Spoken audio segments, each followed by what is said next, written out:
Free agency's winding down, and no team improved themselves more than the Las Vegas Raiders. They have a quarterback, but what do they need to address in the draft to make this team a contender in 2025? I'm making a bold trade-up with the Las Vegas Raiders, and I'll tell you what it is next. I'm Jeremy Green of NFLDraft.net and ESPN Radio Asheville, and this is a 4-round mock draft for the Las Vegas Raiders. Ain't no truth on the radio station. Somebody owes me an explanation. Well, I get knocked down, I get back up. The Sportsocracy. And I'm unapologetic.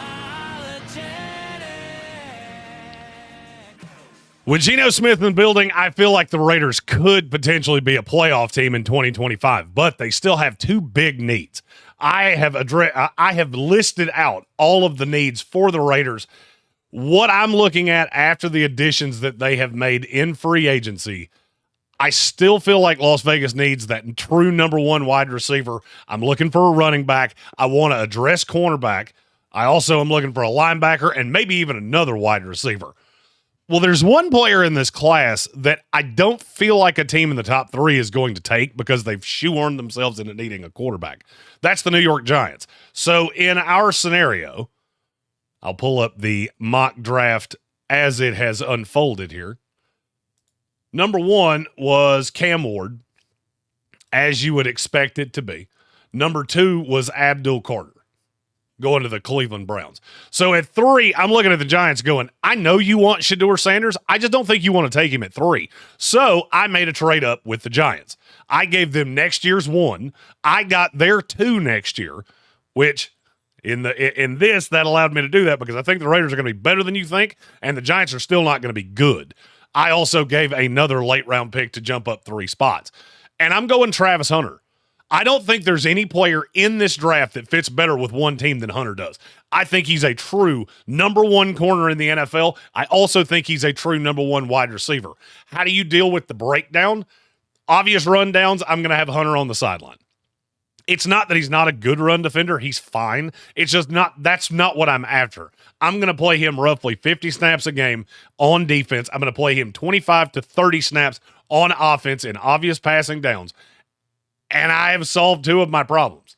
Yeah, I had to give up next year's first-round pick. I don't really care. I have a 73-year-old head coach. I have a 36-year-old quarterback. I'm playing for right now. And that leads me with the Raiders to go up to number 3 and get Travis Hunter out of Colorado. See how this unfolds as we get down to 37. Looking at my other needs, I now have addressed wide receiver and corner. So now I'm looking for a running back, a linebacker, whatever really comes up on the board for me here. All right, Demetrius Knight, that one to me is pretty obvious, but I want to see what is available at running back. We got Cam Scattaboo, Quinshawn oh boy. I am higher on this kid than PFF is.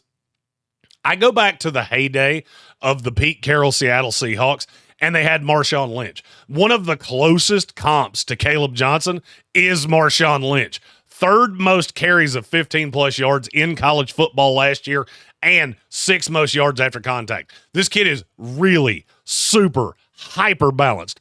4.42 yards after contact per attempt last year at Iowa. I think he is a true number one bell cow. There are some immaturity issues with him that have kind of cropped up in this pre-draft process. I don't think there's a lot to it. I talked to him at the combine. I'm not going to say I know this kid based off one interview that I did in 15 minutes in a hallway in a ballroom in Indianapolis. I think there's maybe just a little he's a 21-year-old kid. I'm not overly worried about it. I think this is the bell cow running back that the Raiders have needed for a long time. Now I've addressed number one wide receiver. Now I've addressed number one running back. I feel like my offense is coming together. Right here in the second round, I'm going Kaleb Johnson, running back out of Iowa. Now we fall down to 68. I'm really intrigued about getting a linebacker here if there's one on the board. This gets tough for me because I don't necessarily feel like I can really address my need because I've waited till the 3rd round. this might be a little high for this kid, but I absolutely love what he could do in this defense. I'm going to go Jeffrey Bassa, linebacker out of Oregon. The raw metrics on him don't tell the story. The kid's a little undersized. He didn't run as fast at the combine as you would want to, but he absolutely blew it out at the Senior Bowl. He showed what he could do. I think he's going to be a plus in coverage. I think he's going to be a really good pass rusher at the next level. I also think he's going to hold up defensively. It almost benefits me as the Raiders that this kid didn't light it up at the combine, because if he had, there would be no shot of me getting him in this spot. The Raiders converted another safety years ago in Divine Diablo that worked out pretty well. I think Jeffrey Bassa is that, and then some. This kid is the linebacker that I'm looking for, and I address it right here in the third round. Jeffrey Bassa to the Las Vegas Raiders. All right, I got one pick left. I've really done all the things that I wanted to do. Now I can just take the best player on the board, whoever that is. I still want a corner because I feel like I need another. Let's switch over here to the team. All right, so if I'm looking at the Raiders right here, I signed Eric Stokes. That's fine. I've still got Jack Jones. He played way more on the outside than I really want him to. I could slide him over to the slot, or I could take a natural slot in Jacob Parrish. I don't know that that's what I want to do, though. Let's look at the board one more time and see if there's anybody here that's really. There are a bunch of guys that are intriguing to me. Dayon Walker, because he shouldn't be here. I mean, look, I understand last year wasn't great, but he is a force from the interior. David Walker could take a shot on a pass rusher. This is the beauty of the Travis Hunter trade up. Since I got two players with one pick, I don't really have to shoehorn myself into anything. You know what? I'm going to take a player that I really like. I think he is safer at the NFL level than Dayon Walker. I'm going to go Aeneas Peebles.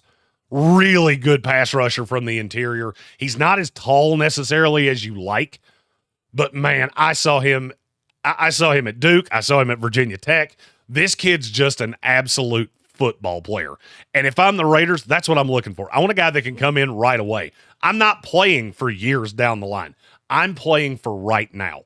I want to see a player that can come in and immediately contribute to what I'm doing. And I think I get that here in Aeneas Peebles. He shouldn't be here at the top of 4.